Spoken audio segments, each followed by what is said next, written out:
係，大家好。嗱，又到咗我哋今日嘅小講堂嘅時間啦。咁咧，今日咧，我哋就同大家分享一個最近我發現嘅一個比較有趣嘅一個話題啊。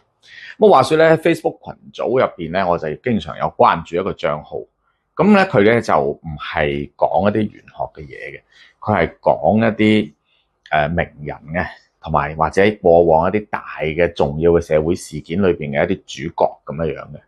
咁佢最近咧，就係呢兩日咧，咁佢就 po 咗何志平醫生嘅故事出嚟。咁何志平醫生相信好多人都熟悉啦，特別係佢太太胡慧中女士啦，咁又係當年同林青霞齊名嘅霸王花。咁因為何醫生咧一家咧都係我哋好朋友嚟嘅嚇，咁佢太太胡慧中咧仲係我嘅學生嚟嘅，同我學畫畫咁樣。咁我睇完之後咧，咁就佢就簡單啲講咗下何醫生嘅一啲事蹟啦嚇，咁就有講佢嘅生日嘅。咁雖然何醫生我都係好熟，但係咧就冇話問人哋生日㗎，係嘛？人哋唔講就。咁我睇咗呢個生日咧係準確嘅，因為佢以前咧係做公務員嘅嚇。咁好啦，咁睇完之後咧，我就順手就開咗下嘅八字嚟睇下啦。咁嗱，以下呢個咧就係何醫生嘅八字。咁佢咧就1949年出世嘅嚇。咁49年嗰一年咧係己丑嚇，己丑嗱，呢個何醫生嘅八字入邊咧，嗰個時柱咧係我推出嚟嘅啫嚇，嗱未必準確嘅。可能有啲人講，咦好多時都冇，有啲特別老人家啦，或者係有啲當時出世嘅時候冇確切時間，好多人都冇嘅。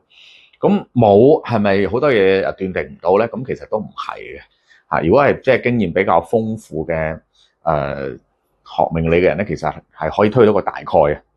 起碼知道你嘅大概嘅運程啦。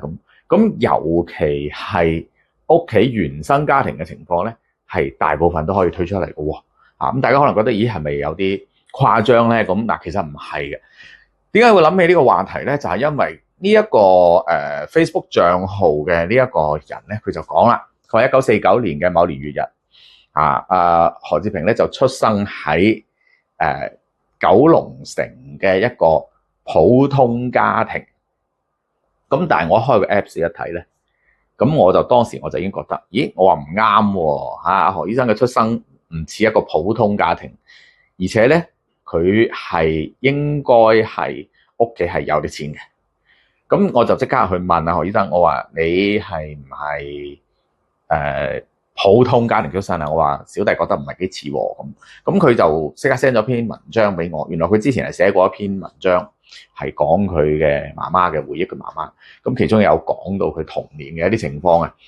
咁就同我嘅睇佢命盤嘅結果其實係一樣嘅，亦即係話咧，佢嘅祖父輩係其實有錢嘅，係做生意嘅。但係到咗爸爸嗰代咧就唔得啦，生意就破落啦咁。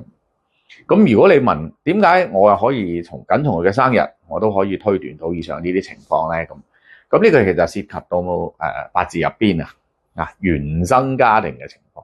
咁我哋成日講八字裏邊嘅年同埋月呢兩個咧，就係推斷你嘅祖輩同埋你嘅父輩嘅情況嘅。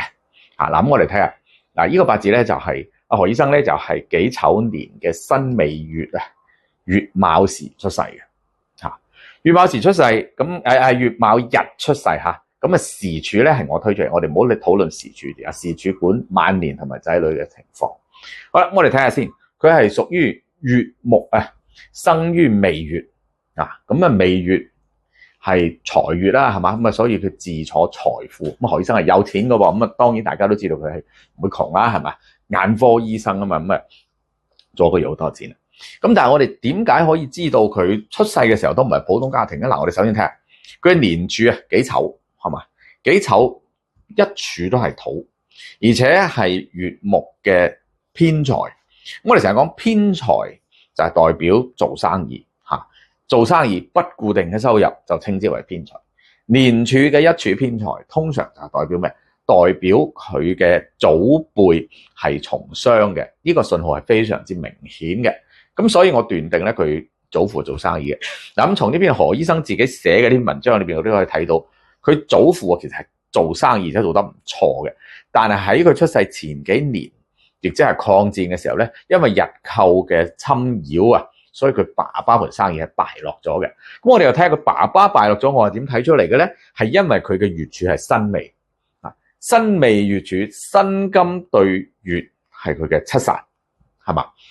七殺露頭，咁亦即係代表住佢爸爸呢一代咧係辛未殺楚財，咁亦即係話咧，佢爸爸呢代咧到殺啦，佢就破落咗啦咁所以其實佢係靠佢自己嘅努力而撐翻起嘅喎咁所以咧我哋就講咧嗱，從呢個咧就係一個學習命理入門嘅一個，亦都係我好多時候要求一啲我嘅學生咧，佢哋起碼要學到初班階段咧，就會學到嘅一樣嘢，就係話點樣從年月上邊咧去睇一個人嘅原生嘅家庭狀況。因為我哋其實好多時候知道就係話，如果有來賓嚟到坐喺度，咁佢一坐低嘅時候，如果我哋首先將佢嘅原生家庭情況同佢做一個概述咧，咁佢就會覺得咧係比較信服嘅，係嘛？以上呢啲小技巧咧，其實咧都係比較地有用嘅。